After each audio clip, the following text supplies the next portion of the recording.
A la hora de armar una PC de escritorio u optar por un portátil, hay un componente clave a elegir conocido como el cerebro del sistema, el procesador. Y aquí hay una pregunta que todo verdadero informático se hizo al menos una vez. ¿Por qué solo hay dos fabricantes de microprocesadores en PC? Por mucho que busquemos en tiendas físicas o en internet, solo vamos a encontrar dos marcas para este componente, Intel y AMD. Te sorprenderá saber que en el pasado hubo más fabricantes y muchos de ellos tenían procesadores que eran compatibles entre sí. Intel y AMD eran grandes amigos y hasta se compartían los diseños. ¿Cómo fue que todo esto terminó en un duopolio entre estas marcas? ¿Esto podría cambiar en algún futuro? Vamos a verlo en este video.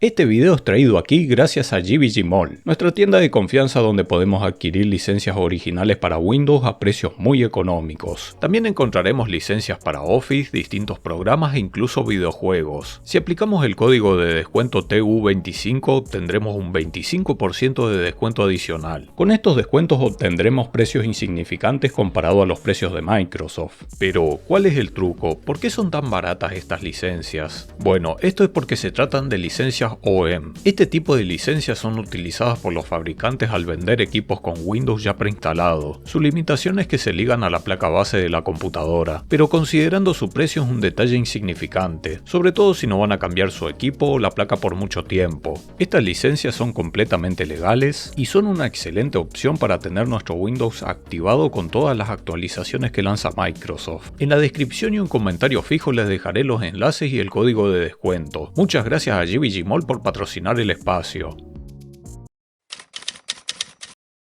En la década de 1960 todo era mucho más personalizado en las computadoras. No había una arquitectura estandarizada, sobre todo entre los fabricantes. Un programa escrito para una computadora no iba a funcionar en otra. En todo caso había que reescribir el programa desde cero. Aquí partimos de un concepto muy importante para el resto del video, la arquitectura. Entre tantas definiciones, la arquitectura se refiere a la organización y diseño lógico. Básicamente define el lenguaje interno de una computadora. Y es importante para que tanto el hardware como el software se comuniquen. Si ambas partes usan arquitectura distinta, se equivale a que ambos hablen idiomas distintos en los que no se entienden. Es por esto que el Windows de PC tradicional no se puede instalar en un smartphone. El smartphone es básicamente una mini computadora que también tiene procesador, RAM, almacenamiento, pero maneja una arquitectura distinta a la que se maneja en la PC tradicional.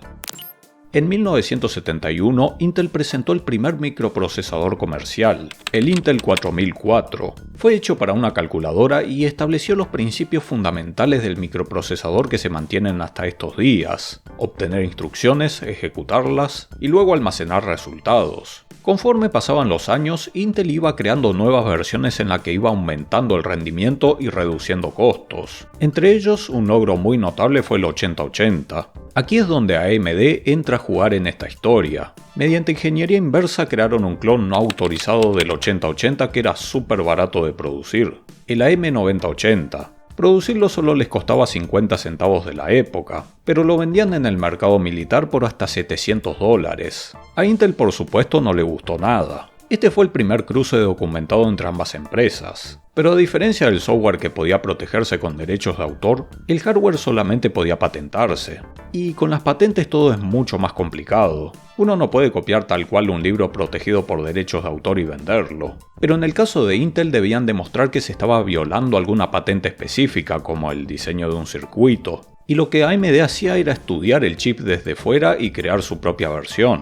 Sin embargo, no hubo largas y costosas batallas legales. Ambas compañías llegaron a un acuerdo de licencias cruzadas de patentes en 1976. De hecho, el fundador de Intel, Bob Noyce, y el CEO de AMD, Jerry Sanders, se hicieron buenos amigos. Intel comenzó a incluir un microcódigo que controlaría las funciones del chip. Se introdujo como parte del chip y en esos momentos había dudas si debía considerarse como parte del hardware o no. Pero con el apoyo de AMD terminó considerándose como software y lo registraron. Esto les permitió proteger su tecnología de otros fabricantes no autorizados. Es lo que hoy en día llamaríamos firmware. El primer chip en salir con este microcódigo fue el 8086, el cual es clave en esta historia. Este procesador usaba una arquitectura que Intel evolucionó luego al x86. Ya en los 80, Intel se adentró en un gran negocio con el fabricante de computadoras más grande del mundo, IBM. Intel se encargaría de los chips para el IBM PC, un producto que eventualmente sería la computadora personal o PC. El IBM PC superaría todas las expectativas, y la demanda de procesadores era tan alta que Intel no podría solo. Y por varios motivos a IBM tampoco es que le gustaba mucho la idea de que solo haya un fabricante. La torta era demasiado grande, Intel no podía devorarla sola. La opción era compartir o quedarse sin nada. Así que otorgó la licencia a varios fabricantes para que crearan sus propios clones del 8086. Entre ellos, por supuesto, estaba su viejo amigo y el más relevante, AMD, con quien extendieron su pacto anterior de intercambio de patentes. Explicado de manera simple, esto implicaba que cada empresa podía acceder a ciertas patentes y diseños del otro, beneficiándose mutuamente. Pero poco a poco esta alianza iría deteriorándose. A los pocos años y ante las salidas de nuevos chips, Intel consideraba que AMD no estaba aportando nada interesante, pero ellos estaban sacando mucho provecho del acuerdo, sobre todo de los procesadores x86. Por otro lado, AMD argumentaba que sus productos eran perfectamente buenos, pero eran los de Intel los que no los aceptaban, digamos, por arrogancia. Más allá de la disputa entre ambos, había un hecho curioso que puede confirmarse. AMD era extremadamente bueno para tomar tecnologías y mejorarlas. Esto se vio por ejemplo con el 8286 de Intel. Este iba a 12,5 MHz. Luego AMD con su clon, el AM286, lo llevó a los 20 MHz. Intel era el de la idea y luego aparecía AMD con su procesador más grosso. En 1985 aparece el 80386 de Intel, conocido como 386, un procesador que cambiaría la historia. Contaba con 32 bits de dirección capaz de manejar la demanda de una interfaz gráfica. Fue una mejora enorme comparado a los procesadores lanzados anteriormente. Intel estaba seguro de que tenía oro en sus manos y esta vez no pretendía compartir el diseño. IBM quería llevar su fabricación de microprocesadores internamente. No estaban interesados en el 386, ya que crearon su propio diseño basado en una licencia que recibieron de una versión más antigua. Y las fábricas de obleas estaban pasando a costar mucho dinero. Intel no veía sentido regalarle los diseños a otro. La relación entre Intel y AMD terminó por romperse. AMD invocó una cláusula del contrato para llevar la disputa a un arbitraje. Ellos sostenían que tenían el derecho de fabricar su propio 386. Las audiencias duraron casi 5 años. Finalmente determinaron que Intel incumplió el contrato y AMD lanzó su clon, el AM386. Y a que no adivinan qué. Sí, superaba al de Intel. No solo era más rápido, sino que consumía menos energía. Aún así la guerra de demandas continuaba. Intel hasta hizo problemas porque AMD sacó el procesador con la misma numeración. A principios de los 90 ambos estaban metidos en 6 casos judiciales distintos. Demanda antimonopolio, competencia desleal, apelaciones tras apelaciones. Viéndolo desde un panorama amplio, era una guerra que nadie estaba ganando. Los casos eran tan largos que terminaban litigando por tecnologías obsoletas. En 1995 firmaron un nuevo acuerdo cruzado de licencias, una especie de acuerdo de paz. AMD tendría licencia para crear procesadores compatibles con la arquitectura x86 de Intel y competir en este mercado. Pero no harían clones, cada quien iba a crear sus propios diseños. Cuando llegó el momento de ir pensando en una nueva arquitectura que rompa el límite de los 32 bits, AMD tomó la arquitectura de Intel y creó AMD 64, conocida también como x86-64, una arquitectura de 64 bits. Intel por su parte había creado su propia versión, Intel Itanium, también de 64 bits, pero tenía una limitación fatal. No era retrocompatible con la vieja arquitectura de 32 bits, y usar emulación era muy lento. La propuesta de AMD fue la que tuvo éxito y es la que se usa actualmente en PC. Por el acuerdo de licencias que tienen se invirtieron los papeles. Ahora AMD le cedió la licencia a Intel para crear chips con esta arquitectura. De aquí en más voy a mencionar la arquitectura x86 para referirme indistintamente tanto a la arquitectura de 32 bits como a la de 64 bits. Desde entonces esta ha sido la relación que ha perdurado entre ambas empresas. Son una especie de rivales que luchan por la mayor porción del pastel, pero al mismo tiempo son colegas que cooperan. A partir de esta historia podemos ir desglosando distintas cosas que explican la situación de estos días. ¿Por qué solo tenemos procesadores de Intel y AMD? El mayor muro está principalmente en la arquitectura. En PC todo está hecho para que funcione con la arquitectura x86. Y para que una empresa fabrique chips compatibles legalmente se necesita permiso de Intel y AMD. Cuando Intel le dio la licencia a AMD para x86 fue por una obligación legal, y de ahí llegaron a un acuerdo entre ambos. De ahí en más no hay razones para que Intel o AMD le den licencia a otras empresas, así que nadie más que ellos pueden hacer estos chips. Pero supongamos que el apartado legal no fuese un problema, y cualquier compañía tuviera la libertad de hacer procesadores con esta arquitectura. Bueno, aquí es donde entra otro enorme problema. Habrán notado que durante esta historia mencioné que había otros fabricantes además de Intel y AMD, pero casi no hablé de ninguno de ellos. ¿Qué fue lo que les pasó? Cuando Intel se asoció con IBM para crear los procesadores del IBM PC a principios de los 80, había buscado otros fabricantes para crear clones, y había hecho un par de acuerdos, uno con Fujitsu en Japón y otro con Siemens en Alemania. Ninguno fue capaz de construir el 8086, ni siquiera con la ayuda de Intel. Ya en esa época no cualquiera tenía la tecnología y madurez suficiente para seguirles los pasos a Intel y menos a AMD.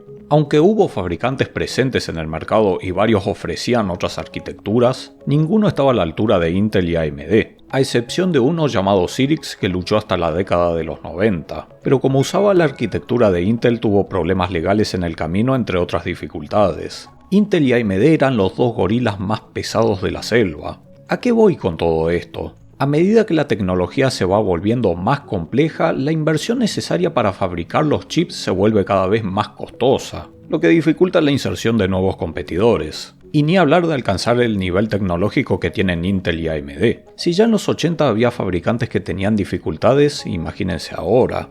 Algunos me dirán, pero señor Tutos PC, ya ni AMD fabrica sus procesadores. Solo los diseña y un tercero los fabrica. Es verdad y en parte Intel está empezando a hacer lo mismo, pero esto no cambia el problema de base. Para diseñar solamente se requiere de miles de millones de dólares en ingenieros, herramientas, simuladores. Se necesitarían años de investigación y una interminable validación de compatibilidad, teniendo en cuenta los 40 años que lleva x86. Esto solo por nombrar algunas cosas. Luego tienen que conseguir la capacidad de producción de un fabricante tercero, y sin un volumen de ventas garantizado difícilmente darían prioridad por encima de grandes clientes como Intel o AMD. A todo esto hay un competidor entre comillas que es muy buen ejemplo, Shaoxing, o como sea que se pronuncie esto. Un fabricante chino que por una larga historia tiene permitido usar también x86, pero este solo se limita al mercado de China y se estima que el rendimiento de sus procesadores van unos 10 años atrasados. Tras el éxito de Intel y AMD, la arquitectura x86 lleva dominando el mercado hace mucho tiempo ya, y este es un ecosistema que se retroalimenta entre sí entre el software y el hardware. Más tiempo pasa, más va creciendo de manera exponencial. Me explico. La gran mayoría usa Windows, este sistema operativo funciona en x86, por lo tanto casi todo software se escribe para esta arquitectura y este sistema. Más usuarios entran al mundo de PC, dependen de programas que solo corren en esta arquitectura, y los desarrolladores por lo tanto priorizan crear programas para este. Aquí está el tercer problema. Si pudiera venir una compañía a ofrecer un nuevo procesador con su propia arquitectura, ¿de qué serviría si no va a tener software compatible? Y aunque se creara o portara algún sistema operativo, su nivel de madurez no tendría punto de comparación con la madurez del ecosistema de x86. A pesar de todo, hay una arquitectura que ha estado haciendo su espacio en este entorno más allá del duopolio de Intel y AMD, ARM. Esta es la arquitectura que utilizan principalmente los dispositivos móviles. Es también las que usan las MacBooks desde que Apple le dio una patada a Intel. Y Microsoft también las utiliza en su línea Surface. A diferencia de x86, el modelo de negocio de ARM se diferencia ya que ellos no son fabricantes, sino que se dedican a vender las licencias. Una empresa puede adquirir una licencia de ARM para usar uno de sus diseños ya hechos, o bien crear su propio diseño compatible con su tecnología. Pero, ¿cómo hicieron para que el software de x86 funcione en esta arquitectura? Bueno, tanto Apple como Microsoft hacen uso de traductores para que los programas funcionen, pero tampoco fue algo que se hizo de la noche a la mañana. Microsoft venía intentándolo con ARM desde Windows 8 y en sus inicios fue un rotundo fracaso. Y tampoco es que ahora la cuota de mercado sea la gran cosa. Windows en ARM es funcional, pero no es idéntico en compatibilidad y rendimiento a la versión x86 tradicional. Ciertas herramientas profesionales tienen problemas de compatibilidad o no están portadas. La arquitectura x86 lleva décadas en el mercado de PC y todo fue optimizado para este. Apple pudo hacerlo mejor porque tiene un ecosistema mucho más cerrado, y a ellos no les importa mucho la retrocompatibilidad. Por otro lado, AMD tampoco se ha quedado atrás, ha demostrado defenderse y adaptarse bastante bien. Intel en cambio no está pasando su mejor momento, pero la realidad es que sigue siendo líder en varias áreas, mientras que está haciendo su intento de competir en cuanto al consumo energético. Y a lo largo del tiempo ambas empresas tuvieron sus altibajos, por lo que es temprano como para sacar conclusiones aún. Y aunque los chips ARM tienen muy buena eficiencia energética, en la PC de escritorio o entornos donde se requiere de gran potencia es donde x86 destaca. Tengamos en cuenta que en la historia del PC la potencia siempre fue una característica demandada. Por mi parte eso es todo por este video. Déjame un me gusta, suscríbete y nos vemos la próxima.